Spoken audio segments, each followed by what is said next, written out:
मध्ये यातून आता मार्ग निघालेला आहे। आता आंदोलन त्यांचं सध्या स्थगित झालेलं आहे। उद्या सुप्रीम कोर्टामध्ये सर्वोच्च न्यायालयामध्ये त्या ठिकाणी एक पिटिशन आमचं त्या ठिकाणी आहे आणि ते रेज करून त्या संदर्भामध्ये जो काही निर्णय येईल त्याच्या अधीन राहून ही भरती करावी असे आदेश मुख्यमंत्री महोदयांनी या ठिकाणी दिलेले आहेत। मला वाटतं की हा प्रश्न आता संपलेला आहे। आंदोलन स्थगित झालेलं आहे आणि ही जी भरती आहे या प्रक्रियेला 1-2 दिवसांमध्ये सुरुवात होईल। परंतु धनगरांना आदिवासी समाजामध्ये आरक्षण देऊ नका अशी प्रामुख्याने मागणी आदिवासी समाजाने घेतलेली होती। त्या संदर्भात देखील आदिवासी समाजाला प्रामुख्याने आश्वासन देण्यात आले काय बैठकीत? ते मला वाटतं या दोन्ही गोष्टी वेगवेगळ्या आहेत। आज त्यांची प्रमुख मागणी होती ती पेसांतर्गत भरतीच्या संदर्भामध्ये होती। हा विषय त्या ठिकाणी कुठेही नाहीये, म्हणून त्या ठिकाणी कुठे चर्चेला हा विषय आलेला नाही।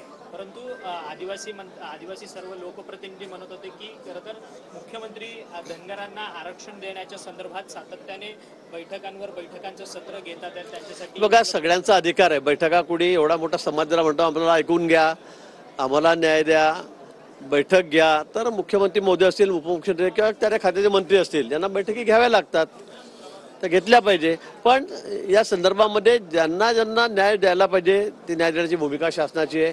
पण हे देत असताना कुणावरही अन्याय होणार नाही ही भूमिका सुद्धा शासनाचीच आहे। त्यामुळे कोणीही चिंता करण्याचं कारण नाही, कुणावरही अन्याय या राज्यामध्ये होणार नाही। तुमच्याशी संबंधित सूतगिरणीला मदत केल्यावरून आता कुठेतरी विरोधक टीका करतात, काय उत्तर द्याल? नाही, माझ्या तालुक्यामधली सूतगिरणी आहे।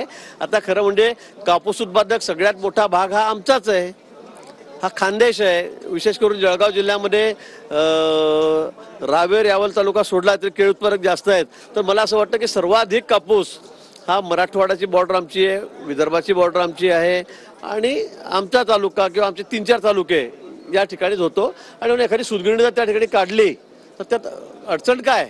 आणि प्रथम सगळ्यात आधी म्हणजे ती माझी नाही आहे, ती माझी नाही, शेंदुर्णीचे आमचे गोविंद अग्रवाल म्हणून कार्यकर्ते आहेत त्यांची ती आहे। पण गेल्या अनेक वर्षापासून 10 वर्षापासून 15 वर्षापासून त्यांची ती मागणी होती, त्यांचं प्रकरण त्या ठिकाणी पेंडिंग होतं। मला वाटतं ज्या भागामध्ये कापूस पिकतो त्या भागामध्ये एखादी सूतगिरणी नसावी का? कारण आमच्या भागामध्ये सूतगिरण्याच नाही सहकार तत्वावरच्या, त्या सगळ्या पश्चिम महाराष्ट्रामध्ये आहेत। आणि म्हणून आमचा आग्रह होता की ज्या ठिकाणी 100% कापूस पिकतो त्या भागामध्ये सुद्धा एखादी सूतगिरणी असावी आणि म्हणून ती परवानगी त्या ठिकाणी नियमानुसार आणि त्यांना मिळालेली आहे।